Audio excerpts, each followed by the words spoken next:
दोस्तों नमस्कार, मैं जितेंद्र यादव प्रयास जीएस कोचिंग में आपका स्वागत है।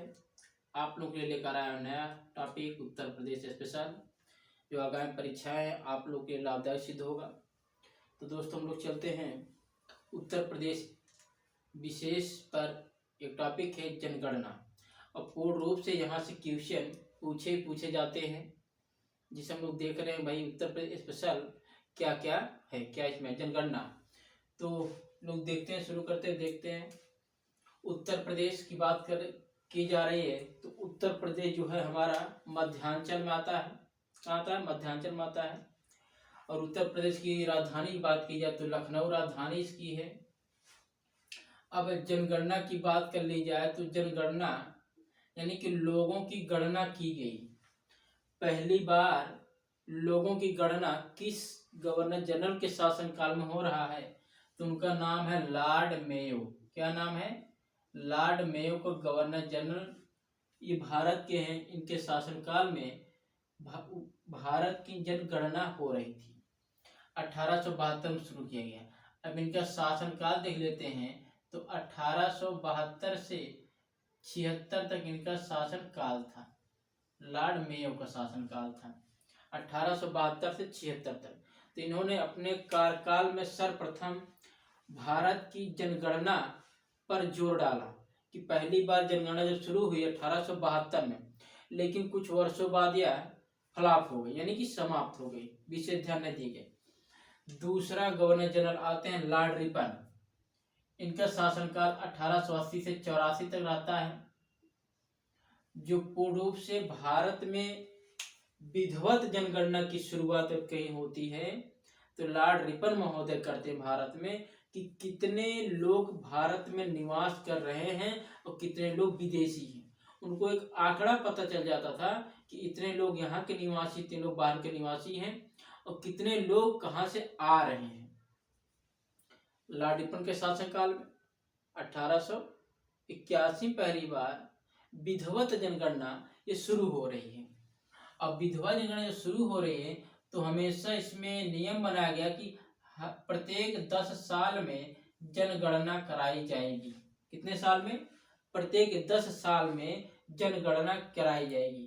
तो 2001 में जनगणना हुआ था, 2011 का जनगणना है। 2011 की जनगणना का जो डाटा है, अभी तो 2020-21 माना चाहिए था, लॉकडाउन लग गया था 19 में, तो जनगणना हो नहीं पाई। लेकिन ऊपरी जनगणना लोग कोशिश कर दिए हैं, फिलहाल जनगणना हो रही है। अगला डाटा जब भी आ जाएगा तो आप लोग सामने मैं उसे उपस्थित कर दूंगा। तो जो 2011 में जनगणना हुई उसमें उत्तर प्रदेश में टोटल 71 जिला थे। कितने जिला थे? 71 जिला थे। कहाँ? उत्तर प्रदेश में। और तहसील की संख्या पूछ लिया थी तो उस समय 312 तहसील थे। जो वैधानिक नगर थे, जिन्हें मान्यता प्राप्त है नगर में, उनकी संख्या उस समय 648 थी। उत्तर प्रदेश की बात की जा रही है। और जो जनगणना नगर है, जनगणना की दृष्टि से जो नगर थे, उनकी संख्या 267 बताई गई है किताबों में। ऐसा बताया गया है डाटा में। 2011 में जो गांव थे ना, वो 1,06,774 गांव थे टोटल। कितने गांव थे? 1,06,774 टोटल गांव थे उत्तर प्रदेश में। ये टोटल गांव थे। और जो 11वीं जनगणना हुई है वह 15वीं जनगणना थी। जनगणना के अनुसार वह 15वीं जनगणना थी 2011 में। अब की जो गणना होगी 2016वीं जनगणना होगी। जो ये 16वीं जनगणना 2021 जो डाटा आता तो 16वीं जनगणना होती, लेकिन अभी डाटा आया नहीं है। ऊपर ही पे डाटा लोगों ने बता दी कितनी जनसंख्या भारत की होगी, लेकिन वास्तविक जनसंख्या अभी रिपोर्ट नहीं आई भारत द्वारा। जो भारत की आयोग है, जो भारत जनगणना करता मंत्रालय, वह मंत्रालय भी कोई जनगणना रिपोर्ट पेश नहीं किया है। बाहर के लोगों ने जनगणना मंत्रालय पेश कर दिए हैं। तो बाहर के लोगों के अनुसार भारत की जनसंख्या लगभग 140-45 करोड़ के बीच अनुमान लगाया गया है। ये लगाया गया। अब भारत की जनगणना होगी, इसमें क्या आएगा वो डिटेल आपको कुछ दिनों के बाद दिखाई पड़ेगा। तो 15 जनगणना हो गई थी। अब पूछा जा रहा था कि सर्वाधिक आबादी वाले जिले कितने थे। वैसे जिले की बात कर ली जाती तो कितना हो जाता था, जिला 71 था, लेकिन वर्तमान 75 जिला है। पूर्व से 4 जिलों का विकास हुआ 11 के बाद से। तो जो सर्वाधिक आबादी जिले थे उनमें पहला स्थान था प्रयागराज यानी इलाहाबाद, दूसरा मुरादाबाद यानी पीतल बनाने के लिए फेमस है मुरादाबाद। किसके लिए? पीतल वाला, पीतल कमंडल जो लोग पहनते हैं, पीतल वाला सामान लेने के फेमस है। गाजियाबाद और आजमगढ़ ज्यादा वाले में, और कम वाले में महोबा, चित्रकूट, हमीरपुर, श्रावस्ती है। ठीक है, अब देखते हैं कि जो जनगणना हुई थी, जनगणना में उत्तर प्रदेश की टोटल जनगणना कितनी थी, टोटल लोग कितने निवास करते थे उत्तर प्रदेश में। 2011 में उत्तर प्रदेश में टोटल निवास करने वालों की जनसंख्या कितनी थी, तो इसमें 19,19,12,12,341 लोग थे।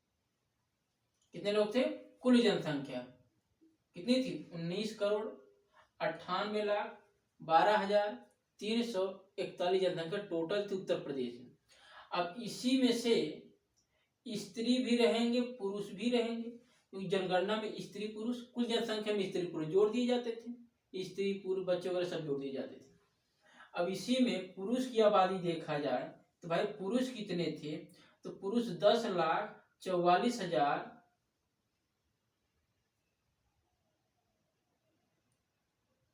10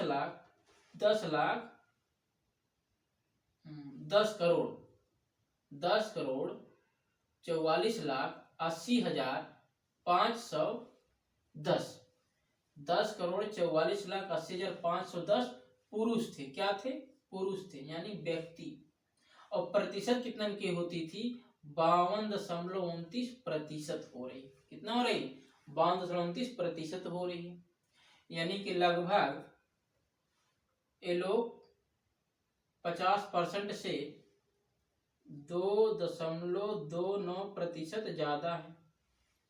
और स्त्री संख्या जो थी 9,53,31,831, लगभग इसमें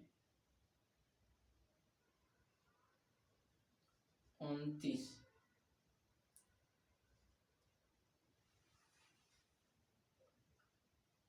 लगभग कितना हो गया?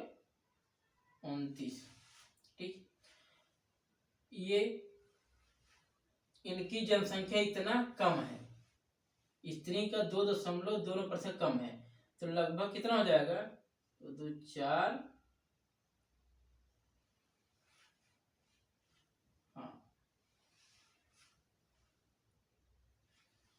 4 18 5 लगभग 4.58 लोग, इतना टोटल दोनों में अंतर है, इतना दोनों में अंतर है।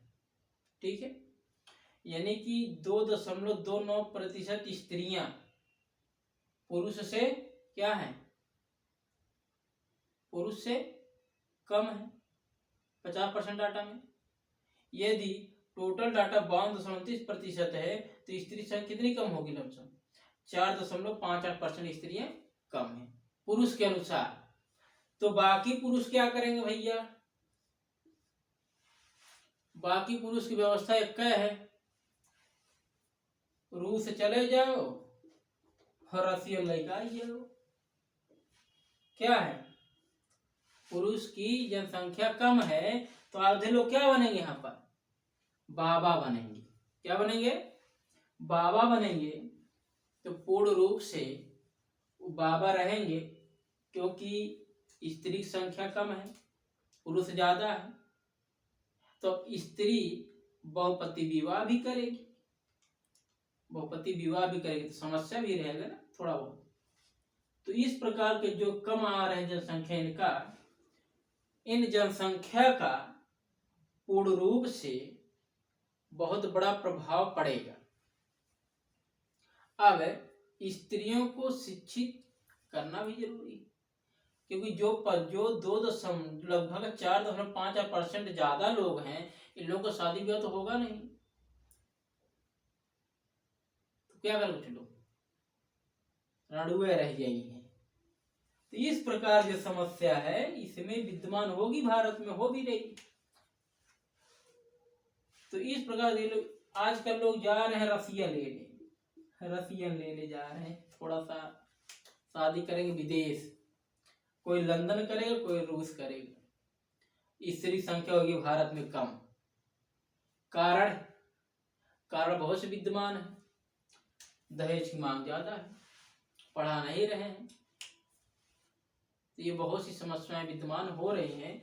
तो हम लोग आगे देखते हैं जनगणना में कि टोटल उत्तर प्रदेश जनसंख्या के हिसाब से पूरे विश्व में 5वां स्थान है।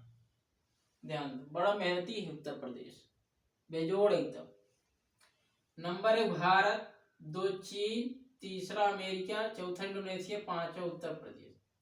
और उत्तर प्रदेश पहले 6वें स्थान पर था, लेकिन इतना मेहनत कर दिया ना कि एक देश ब्राजील देश को ही पिछाड़ दिया। यानी उत्तर प्रदेश राज्य जो है ब्राजील को पिछाड़ दिया है।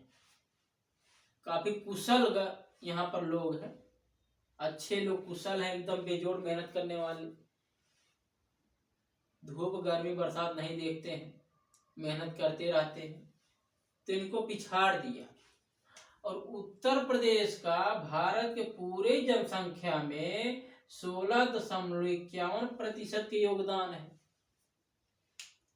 केवल जनसंख्या के अनुसार, कमाई का साथ छोड़ दो, जनसंख्या में 16.51% योगदान है उत्तर प्रदेश का। यानी उत्तर प्रदेश बड़ा विकास कर रहा है जनसंख्या के मामले में, और पूर्ण रूप से करना भी चाहिए। तो हम लोग देख रहे हैं कि जो जनसंख्या है उत्तर प्रदेश में, इसमें 0 से 6 वर्ष बच्चों की जनसंख्या कितनी है 2011 के जनगणना के अनुसार, तो 3,79,00,000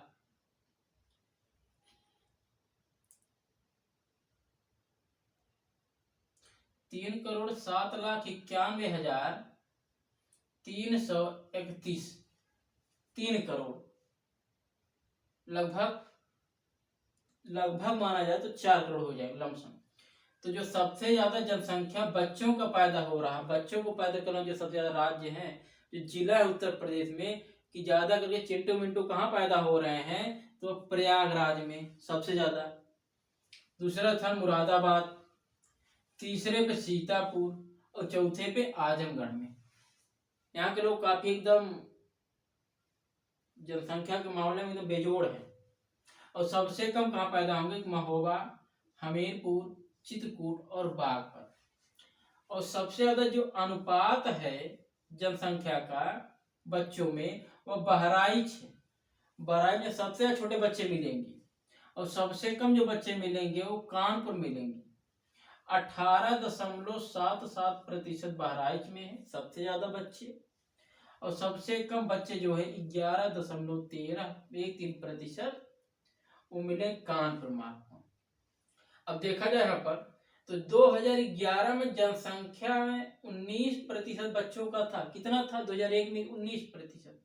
लेकिन 2011 में इसमें देखो कुछ घाटा हुआ है, तो 15.4% 11 में थे, 2001 में 19% थे, तो लगभग 3.9% का घाटा, 3.59% का घाटा छोटे बच्चों के उत्पादन में हुआ है। बच्चे के जन्म ले रहे हैं, तिनका जो पैदा हो रहे हैं इसमें कमी है, यानी कुछ लोग शिक्षित हुए हैं। तो इस प्रकार से जनसंख्या का एक रूप आप लोगों को सामने दिखाई पड़ रहा है। ठीक है, तो दोस्तों आज जो है यहीं पर चलते हम लोग रुकते हैं।